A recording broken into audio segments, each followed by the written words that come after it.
Discretion is advised. Mama Black. This program contains language and sequences some viewers may find disturbing. Run! On your screen right now, the man that you see here is accused of robbing a driver as he was sitting in downtown Chicago traffic. So you're not being paranoid if you hit the lock button on your car as soon as you get in and start driving. Not the first time this has happened. Diane Patthew is live at Michigan and Wacker with a story you'll see only on Eyewitness News. Diane. In fact, police are recommending locking your cars while you're driving, especially if you end up sitting at a red light in the intersection of Michigan and Wacker, because that's where this video came from. Take a look at this exclusive dash cam video that we got from a driver named TJ. He wanted to make sure other drivers saw what happened to him. He was at a stoplight near Michigan and Wacker earlier this week. Instead of crossing a street, a teen comes to the driver's side window. A second person on the passenger side opens TJ's car door and quickly grabs his phone. I was really in shock. Like, it happened. Like, oh my God, I can't believe it happened to me. Police have been warning drivers of this type of crime since the summer. They say in most of these cases, the people on the street tried to distract the driver by handing out flyers that the driver is not paying attention, and that's when it happens. Reporting live downtown, Diane Patthew, ABC 7.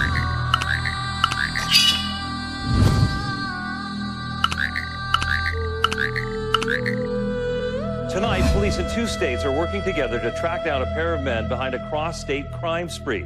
It started with a carjacking in Chicago, and it ended with a violent armed robbery in Wisconsin.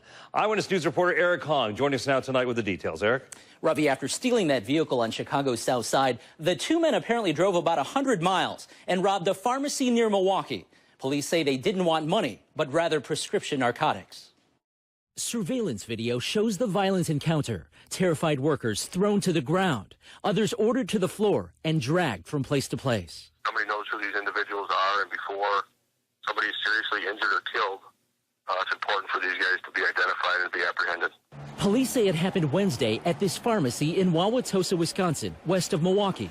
After roughing up the pharmacist, the pair of robbers, one of them armed, then order him to fill a bag with prescription narcotics. We've hidden the faces of the victims, as well as this husband of one of the workers. I find out that she had a gun pointed at her skull. People were pushed down, hurt, bruised. It's a horrifying situation to be in. Police say less than 6 hours before the robbery, the two suspects were in Chicago, carjacking a Lexus SUV from a 74-year-old man on this West Englewood block. The robbers then drove that stolen vehicle to suburban Milwaukee, where it was ditched after the robbery. The fact that they committed an armed carjacking and just a few hours later drove a fairly substantial distance and then committed an armed robbery of a pharmacy, there's nothing to indicate that they're going to stop. The man who was carjacked in West Englewood was not seriously injured. Neither were any of the employees at that pharmacy. The business was robbed just as it opened, suggesting a highly coordinated plan. Ravi, it's unclear why the two crimes were committed so far away from each other. That's right. Very strange, but really strong video. All right. 3 people are under arrest, charged in connection to a Christmas Day crime spree. 2 women, 1 man are facing felony charges in connection to 2 robberies and a police chase. 1 suspect still on the run. Ashley Monfort is in Carytown tonight with more. The Christmas crime spree started here in Carytown when police say they got a phone call around 12:30 in the morning for an armed robbery near the Can-Can. A manager confirms Can-Can employees were the target. Police say Thomas Galberth, Najkima Davis, Nikira Galberth, and another man came up to the victims asking about a party. When they said they didn't know about a party, police say the suspects took out a weapon, threatened them, and took their belongings. Police say the suspects then took off in a silver Nissan. Then police say about 20 minutes later, another 911 call for an armed robbery in the Museum District. Police say the victim followed the first suspect towards the rear of a building where he saw a second suspect that appeared to be injured. But when he tried to call 911, they said they didn't need an ambulance. Then police say they told the victim to get on the ground, pulled out a weapon, and robbed him. Police say the same car was seen in both armed robberies. Shortly after that, an officer spotted the car and started chasing it in the south side. Police were able to catch 3 of the 4 suspects when they crashed their car after a brief pursuit ending at Forest Hill and Glendon Lane. Now, the 4th suspect is still on the run. If you know anything that could help police, you're urged to call Crime Stoppers at 780. Inside this home, it was an early morning wake-up call for suspect Arvell Goodall Jr. off Mount Gideon Road in the Don area of Caroline County. We've been very fortunate. The citizens support us, and they actually give us a lot of vital information that's important to these type of operations. Deputies discover weapons to include a .40, .45, and 9mm with an extended magazine, cash, and a bulletproof vest. It tells me that the subject may not be beyond getting into some sort of shootout with a rival drug dealer or the police. It's hard to say. For more than a decade, the Sheriff's Department has hit the Don area hard with drug raids. Several Goodalls have been caught up in the mix, and Crime Insider sources say Arvell is no stranger to law enforcement. Major Scott Mosier says working with the Commonwealth's Attorney's Office has made it so Arvell Goodall Jr. has no bond for now and classifies the bust with 2 words. It is a significant arrest. Anytime you can take drugs and guns off the streets of this county, we think it's significant. Rock police have arrested 2 Austin area parents found passed out in their car.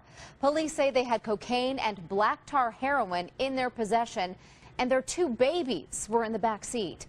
Fox 7's Ashley Paredes joins us in studio to explain how something like this can be prevented. Ashley?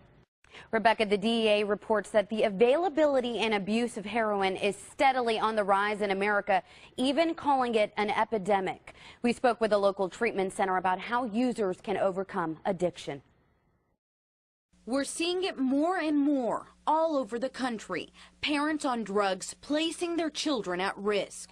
Kaylee Gossett works for a nonprofit that offers inpatient substance abuse treatment and says she has seen it all. We've seen people nearly dead walk in here, literally nearly dead. Haven't eaten in days. I mean, nearly dead, walk in the door. We get them to detox. We get them medically stable. We bring them in for treatment.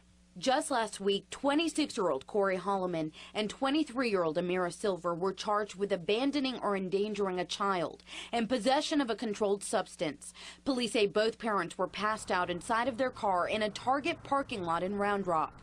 The car was left running, and the driver was found with his tongue sticking out of his mouth, along with injection marks. Their 1-month-old and 1-year-old were in the back seat. It causes a lot of stress and fear because they don't know who's going to walk in the door that day. Is my parent going to be my parent that I love and is there and is happy to see me, or is my parent going to show up and be intoxicated or not acting right or angry? Officers were able to wake both parents.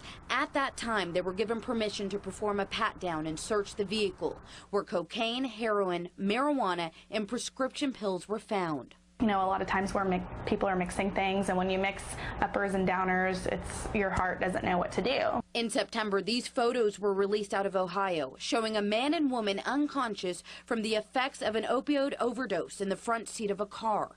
Their little boy remained strapped in his car seat.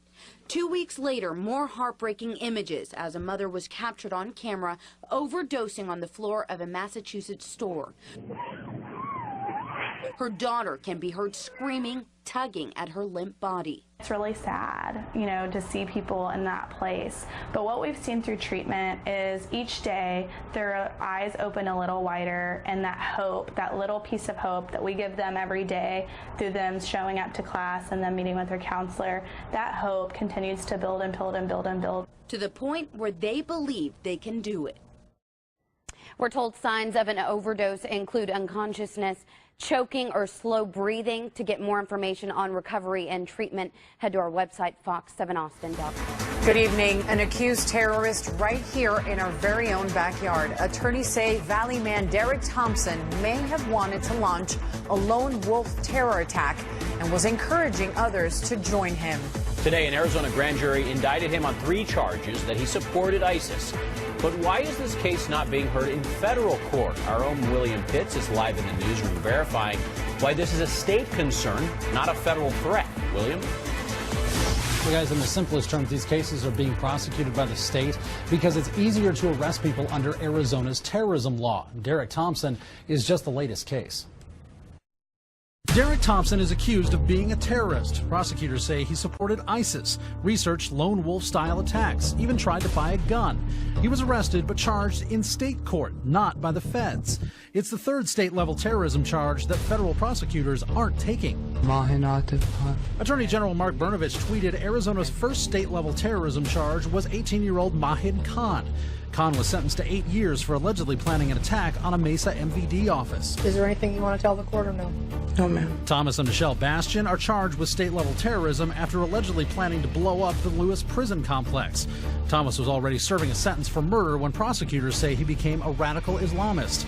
It was a federal investigation prosecuted in state court. On the following charges, 1 count of terrorism. For federal terrorism charges to stick, defense attorney Russ Richelsoff says there has to be an overt act. We would need to conspire to commit an act and then, say, blow up a building.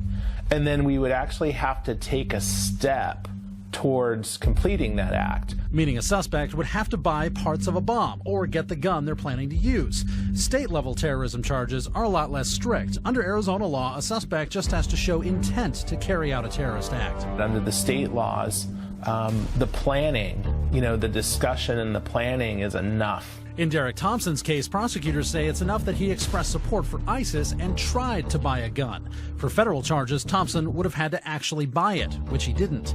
And if it's investigated by the Joint Terrorism Task Force, Richelsoff says any of the state or federal agencies involved can take the case. Yeah, they can take the pick. And actually, even something that's solely investigated by the federal law enforcement can still be prosecuted in state court.